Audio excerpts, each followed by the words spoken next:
برمیگردیم به دو مورد تاریخی که هست که قبلا خدمتتون یکیش این بودش که آقای خامنه‌ای اشتغال از سال 60 در اون به صحبتایی که تو مجلس داشتن و به اصطلاح عدم کفایت سیاسی رئیس جمهور به اصطلاح مطرح کردن، 4 مورد رو به عنوان 4 مورد به قول ایشون مورد اصلی بود که آقای دکتر بنی صدر صلاحیت ندارن و ما برات عنوان کرده بودن که اگر مسئله اسلام و مسئله نظام و نبود و انقلاب اسلامی نبود، ما از این مواردی که به عنوان عدم کفایت آقای بنی صدر جمله ایشون دارم عرض کنم میتونستیم چشم پوشی بکنیم. حالا یکی از مواردی که آقای خامنه‌ای مطرح کرده بود که به نظر من مضحک میاد، یکی از این موارد، سایر موارد هم کم بیش هم میتونه، اما این مورد رو من خواستم شخصا از خدمت شما سوال بکنم که مورد 4 بود.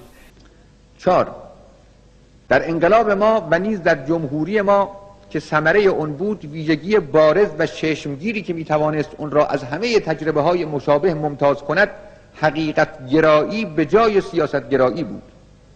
همه چیز در روش و رفتار امام و در خطوط سیاست داخلی و خارجی ما از چنین روشی خبر میداد. آقای بنی صدر در مقام ریاست جمهوری این روش را نقض کرد و سیاست بازی را جانشین حقیقت گرایی کرد.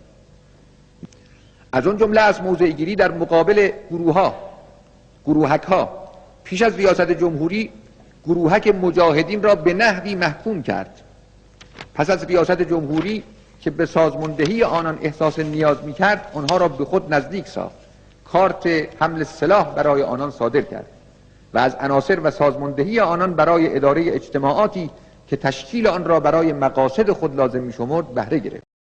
تعبیر جمله ایشون این بود که آقای بنی صدر سیاست بازی و سیاست گرایی را جایگزین حقیقت گرایی کردن. با این مقدمه ایشون گفته بود که انقلاب اسلامی ما یکی از اهدافش و مهمترین هدفش حقیقت گرایی بوده است. این تعبیری که بگذاریم از اینکه آقای خامنه‌ای بعد از سالهای سالی که از حقیقت گرایی که رفته کنار، اینا رو که فراموش کرده، به اقتدار و قدرت گرایی و به خشونت متوسل شده، بعد دلیلی که آقای خامنه‌ای به قول خودشون تعبیری که ایشون داشت، توجیهی که داشت مبنی بر این نکته و مورد 4 این بودش که آقای بنی صدر قبل از اینکه به قدرت برسن با گروهک ها که منظورش سازمان مجاهدین به وضوحی بود که باشون چیز خوبی برخورد خوبی نداشتن، اونها رو طرد می‌کردن، ولی بعداً به آنها چیز شدن، به آنها عجین شدن، به آنها سوال من این هستش که به آنها مجوز حمل سلاح رو صادر کردن و تاکید کردن که اینا باید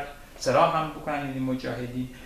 و دلیلش به تعبیر ایشون این بودش که خب مشخص آقای بنی صدر اون موقع به اینها نیاز داشتن، به این گروهکان ضد انقلابی نیاز داشتن برای سازماندهی برنامه‌های خودشون و برای نیل به هدفشون، یعنی آقای بنی صدر که اونم چیزی جز سیاست بازی و سیاست گرایی نبود. می‌خواستم خدمت شما این سوال رو مشخص بکنم که این موضوع مجوز حمل سلاح چی بوده که ایشون به گردن شما خواهش کنم. ایشون 14 دروغ در اون مجلس گفت.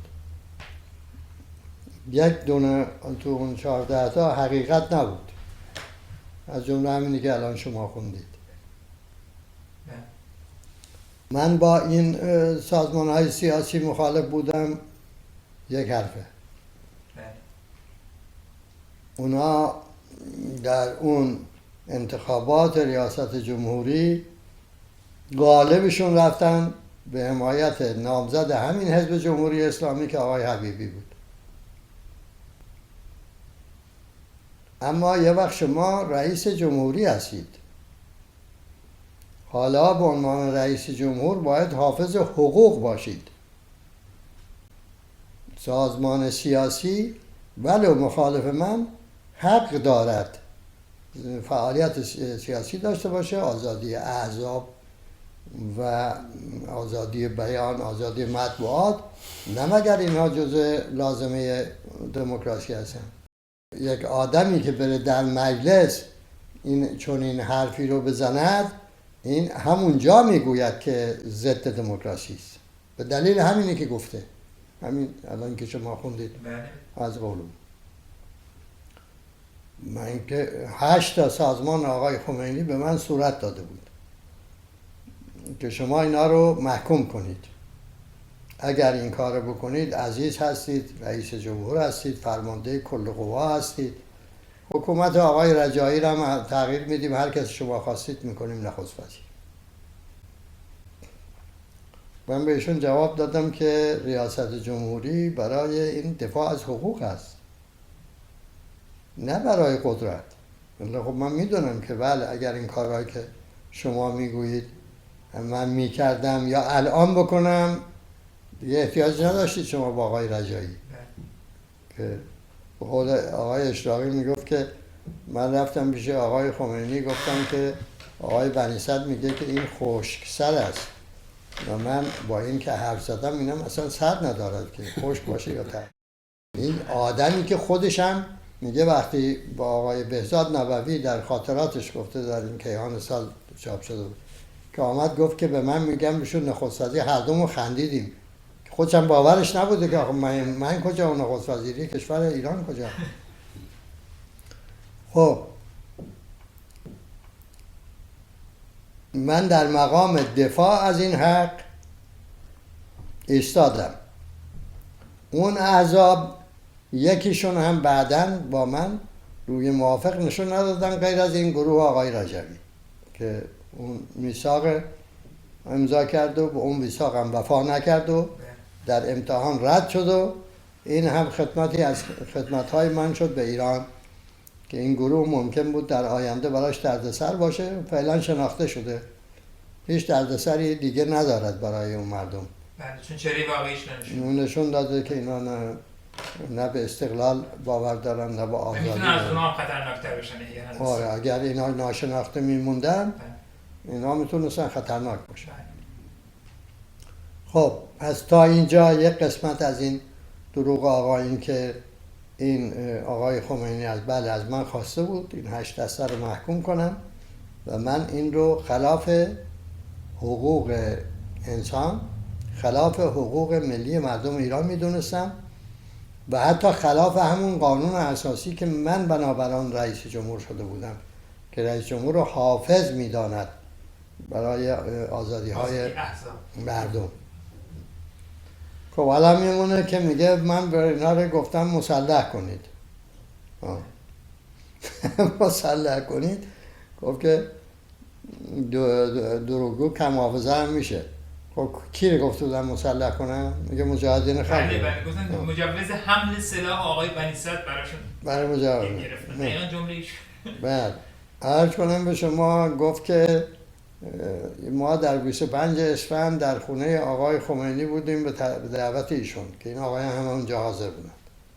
آقای خمینی ایراد کرد به آقای مهندس بازرگان بابت اینکه شما چرا آقای رجوی رو جز کاندیداها معرفی کردید و به من ایراد کرد که چرا شما به شهروانی نوشتید به آقای رجوی یک کلت بدهند برای دفاع از خود، از جان خود. پس سازمان مجاهدین تو کار نبود، آقای رجوی تو کار بود.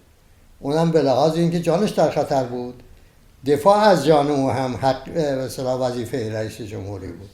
یا باید که شهربانی مأمور براش میگذاشت که این محافظ میگذاشت. خب اینا هر روز اینا در شهرهای مختلف به زد و خورد مسلحانه بود دیگه.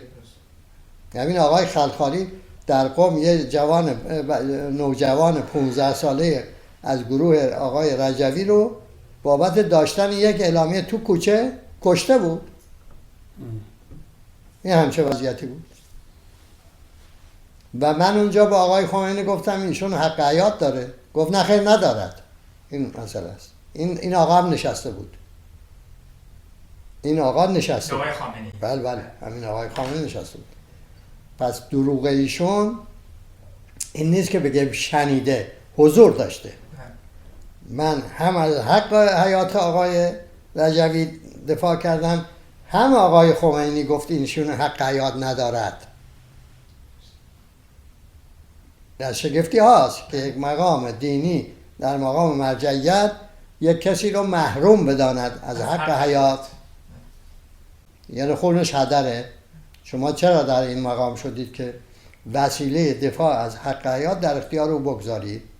نه، من به این کاری که کردم مفتخرم و دو نوع هست. یه کسانی هستن که این روزا خصوصا سالهاست نان دفاع از حقوق بشر میخورن، یه آدمایی هستن نه کار میکنن برای اینکه انسان ها از این حقوقشون برخوردار باشن و من از اونها هستم. هیچ از این جهتی که حقوق انسان هیچ وقتم چیزی مطالبی از کسی نکردم که من از حقوق انسان ها دفاع کردم. امر طبیعی است. هر کسی جز حقوق انسان یکیش هم دفاع از حقوق انسانی دیگری است. پس ماجرا این بوده. حالا این رو برده اونجا تو مجلس خودشون که بسته و سانسور شده تبدیل کرده به اونی که شما خوندید. این چیزی در واقع با فرمایشات شما به عنوان مجوز حمل سلاح برای مجاهدین نبوده اصلا. یک نامه رسمی است از ریاست جمهوری به رئیس شهربانی کشور که شما یک قطعه اسلحه در اختیار آقای رجوی بگذارید، سه کمری، برای دفاع از خود. من به کرمان رفتم، در بعضی از شهرستان‌ها که مردم رو نسبت به عدم کفایت سیاسی آقای بنی صدر توجیه بکنم، دیدم قبل از این که من بخوام صحبت بکنم مردم جلوتر از ما رأی عدم کفایت سیاسی رو که صادر کردن هیچ با صدای بلند فریاد میزنن داد ستان داد ستان ابوالحسن در نره، و یا فریاد میزنند بنی صدر اعدام باید گردد. ما دیدیم که این ملت جلوتر از مسئولین همینطوری که از اول بودن رأی خودشون رو صادر کردن.